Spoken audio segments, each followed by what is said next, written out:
thank you so much for being here. And I am so sorry for another late upload this week. It's just been a crazy week and it got away from me. Today's story is a case that I had never heard of, but it was one that I definitely wanted to touch on because it has so many questions with it. At what point does jealousy turn you into a murderer? At what point do you stop trying to have a conversation and just murder somebody? This case brings up all of those questions, and unfortunately, there's not really any answers. But we're going to deep dive into it and see what you all think. That being said, let's jump right in. So, Moriah, or Mo Wilson, was an amazing young woman. She had her whole life in front of her and she was so excited to live it. She was born May 18th, 1996 in Kirby, Vermont. And if you don't know anything about Kirby, Vermont, it's ski slopes and bike trails, and this became her playground as a child. Such an amazing area to grow up in.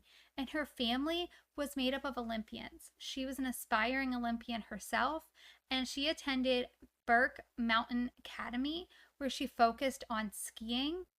And then from there, she went to Dartmouth. However, during her time at Burke Mountain Academy, she would end up tearing her ACL while she was ranked third nationally in skiing. At that point, she did recover and she continued to ski. She continued to ski when she went to Dartmouth as well, and there she received a Bachelor's of Engineering in 2019. Unfortunately, while she was at Dartmouth, she did tear her ACL again, but this opened the door for a new passion. She began to bicycle as rehab for her ACL tear, and that was the beginning of a whole new world for her. After just 3 years of gravel bicycling, she became a top cyclist, and she quit her full-time job with the support of her family and friends, and she focused fully on her dream. While on the bicycle scene, Mo would go on to meet Colin Strickland and start a relationship with him. It was a very short relationship. Colin was born November 1986, and he was a professional gravel bicyclist. He did have a live-in girlfriend prior to meeting Mo and a business partner, and her name was Kaitlin Armstrong. Kaitlin was born November 21st, 1987 in Livonia, Michigan. She graduated high school in 2005 and she attended Skillcraft College. She also attended Eastern Michigan University and she became a yoga teacher and a realtor. In 2021, her and Colin had separated. This is when Colin met Mo, and Colin eventually reconciled his relationship with Kaitlin. When the short-lived relationship between Colin and Mo ended, it did turn into a platonic friendship. They both enjoyed cycling, they were on the same path, and so it was nice for them to have each other to talk to. The continued friendship between them was said to cause jealousy with Kaitlin, though. Colin was in the spotlight in the cycling world, and with that, he did admit that he and Kaitlin had purchased 2 guns for protection. He also stated that Kaitlin was a jealous person, and he could not save people in his phone by their actual names. On May 10th, 2022, Colin and Mo were hanging out. They went to the pool, and then he took Mo home on his motorcycle after dinner. He had told Kaitlin that he was out running errands and his phone had died. This obviously was not true, and Caitlin's phone was also off or on airplane mode that day as well. At the time of them arriving home, Mo's doorbell camera showed a black SUV with a bicycle rack covering the license plate on the back outside of Mo's home. Mo had just arrived in Austin that day, and she was staying with a friend while she prepared for an upcoming gravel race. As soon as she arrived home, this is Mo, by the way, just so we all have a beautiful visual on her beautiful face. She was a very beautiful woman. And then, and Kaitlin. The next evening, around 10 p.m., Mo's roommate came home. As soon as she arrived home, she noticed something. In the bathroom, she found Mo on the floor. She dialed 911, saying she's laying on the floor and there's blood everywhere. Police arrived at the scene and stated that it looked like it had started near the door and she tried to get away. They speculated a robbery gone wrong, but that was dismissed when they found out that Colin had dropped Mo off at 8:30 the night before. They also discovered Mo's bike had been discarded in a bush nearby, which was odd because it was an expensive gravel cycling bike and there was no reason for it to be discarded. They began to focus on Colin as a possible suspect and they went to speak with him. He even came to the police station and gave a full interview. He was fully transparent and told the police how they spent the day together at the pool. It was 80 degrees. It was a very beautiful day. They went and got food, and then he took her home on his motorcycle. He told them about their previous relationship and the jealousy with Kaitlin, and the police said that the day kind of sounded like a date. Honestly, it did. They went to the pool. They went out to eat. He brought her home. He picked her up. It did kind of sound like a date. When they showed up there at his home, however, they noticed a familiar sight. It was a black Jeep with a bike rack on the back that was covering the license plate. It was very similar to the one that they had seen on the Ring camera outside of Mo's home the evening that Colin brought her home. They ran the plates and they found that it was registered to Kaitlin. The police arrested her that day on an outstanding warrant for a failure to pay for Botox treatments. Once arrested, they started to question Kaitlin. For everything they asked, she would just say, "I want to leave." They asked her where she was the day before. She said, "I want to leave." They asked her if she knew about Mo. She said, "I want to leave." So she wasn't being cooperative at all. She was actually disinterested and emotionless in anything they were asking her. Unfortunately, they did have to let her go as the date of birth on her warrant and the date of birth for her didn't match, making the warrant invalid. So they had to release her. They released her, and a few days later, the police would get a break in the case. A friend of Kaitlin's called the police and stated that she was angry about the relationship with Colin and Mo. She was angry about the platonic friendship they were still having, as well as the very short-lived romantic relationship that they had had. The friend stated that Kaitlin told her that she wanted to kill her.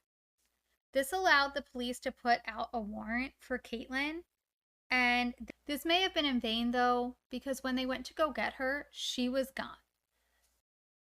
The responsibility of finding her now fell on the U.S. Marshals. They gathered as many photos as possible and they joined the Austin police officers Jonathan Riley and Mark Leo McLeod on the case. The team based in Texas,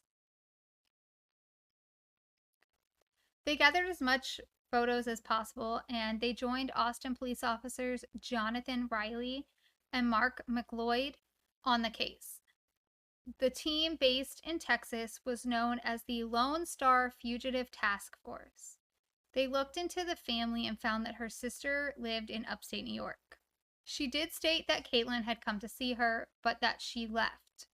She took her to the airport, but then Kaitlin decided to drive back to Austin. This came off as odd, so they did check the flights and the passports for Kaitlin. Nothing showed up, but while interviewing her sister, Christy stated that she couldn't find her passport. That being said, the police then decided to look under Christy's name. There was footage of Kaitlin at the airport, so they knew that she was somewhere.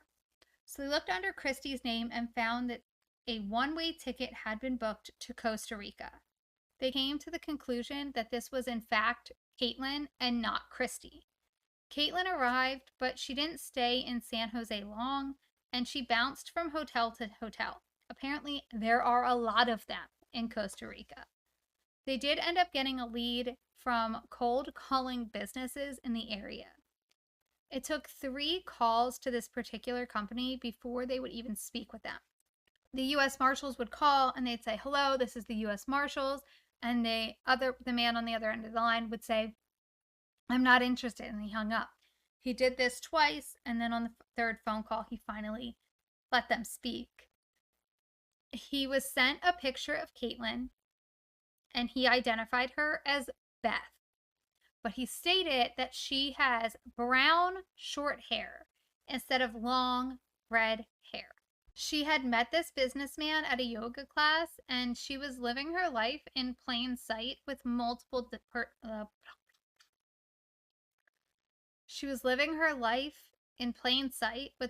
identities. People had seen her and not even known it. She went by Beth and Ari, and she was seen at yoga studios. She was seen on the beach with a bandage on her face from a supposed surfing accident, and she was trying to set up roots in Costa Rica. Police were unable to definitively find her, and they were really close to giving up. They had decided in a last-ditch effort to put out a Facebook ad for a yoga instructor position that needed to be filled right away. Days passed and nothing panned out. They had headed back to San Jose, and then they were contacted by someone who wanted to meet at a local hostel. They put surveillance on the hostel, and they saw her. She was right there. The detective went undercover and acted as a lost tourist. He spoke only in Spanish, and he was just trying to get as close to her as possible to identify her. And identify her, he did. He noticed swollen lips and a bandage on her nose, but her eyes were the same as the eyes in the photo of Kaitlin. After local police arrested her, they found a receipt for a plastic surgeon on her. She had been getting plastic surgeries since her arrival in Costa Rica. She was arrested and brought back to Austin to stand trial. Kaitlin was arraigned on July 21st, 2022. She pled not guilty to the murder charges, and she was held on a $3.5 million bond in Travis County Jail. After suffering delays, the case went to trial on October 30th, 2023. Kaitlin had lost her bid to suppress evidence of her custodial interrogation. Kaitlin had lost her bid to suppress evidence from her interrogation with the Austin Police Department. She argued that it was illegally obtained because she was not appraised of her Miranda rights. And then a federal charge of unlawful flight to avoid persecution against her was dismissed as well. Legal experts said that such a motion was routine, and since she had a constitutional right to a speedy trial. So, on October 12th, 2023, Kaitlin escaped from officers who had escorted her to a medical appointment outside of the jail. She was quickly reapprehended, but still, she escaped again. She was charged with escape causing bodily injury, and charges were later dropped, which I kind of feel is ridiculous, but I'm not a cop, and it's neither here nor there. So November 1st comes around, and her trial begins. During the trial, they showed that Kaitlin had been tracking both Colin and Mo using a fitness app that was on their phones that showed where they were, like who they were with, if they were close by to somebody else that had the same fitness app. And Kaitlin was also watching Colin's communications through his email, and she saw Mo's address that she had messaged to him. They stated how she tried to stage a robbery by throwing the bike in the bushes, but left her DNA behind. They also showed how she tried to evade police by getting plastic surgery And the defense argued that there were no witnesses. That was their argument. But there was nobody who could say she did it. After just 2 hours of deliberations, the jury came back with a guilty verdict. She was sentenced to 90 years in prison, and she'll be eligible for parole after 30 years. So in 2053, she will be eligible for parole. On May 6th, 2024, Mo's family filed a civil wrongful death lawsuit against Kaitlin. They were seeking $1 million in damages, but they will ultimately ask that the jury determine the full value and extent of damages. The compensation will cover burial and funeral expenses, as well as emotional damages that they suffered as a result of Mo's death. The lawsuit will also prevent Kaitlin from profiting financially from her crime. So she cannot make any money from selling rights to books, movies, or anything like that. On June 17th, 2024, the judge ordered that Kaitlin has to pay $15 million to Mo's family. $5 million will be going to both of Mo's parents, and then another $5 million for exemplary damages that the court determines sufficient to deter the same or similar actions by Kaitlin in the future. So they're just saying, you need to pay an extra $5 million to show us that you're never going to do this again. As part of the order, the court stipulated that Mo's parents could also recover a post-judgment interest rate of 8.5% per year plus all taxable court costs. So she was sentenced to 90 years for the murder of Mo, and then she was sentenced to pay $15 million that can have interest added it until she pays it off. So there's that. I know it's not a very long case that I'm talking about today, but it is one that I found interesting because had she had a conversation with Mo, I don't think that it would have come to this. Had she sat down and talked to her woman to woman, Mo's family even said, had she sat down and talked to her woman to woman, Mo would have backed off. Mo would have understood, and she would have been very compassionate about everything that was going on. But she chose not to do that. She chose to take someone's life over jealousy. And that's not okay. There is a Lifetime movie out there called The Yoga Teacher Murder or something that is loosely based on this story, from what I have found. But it's just a sad one. It's one of those that it could have been avoided had we taken the steps to have a conversation instead of just going right toward violence. But that's all I have. If you have any case suggestions or anything like that, please let me know. I'm always happy to hear what y'all have to say. If you have any thoughts, please leave them in the comments below, and I will be here next week again. I am so thankful for all of you. Hope you all have a great week. Eat your veggies, stay hydrated, and just have a good time. All right. Bye, y'all.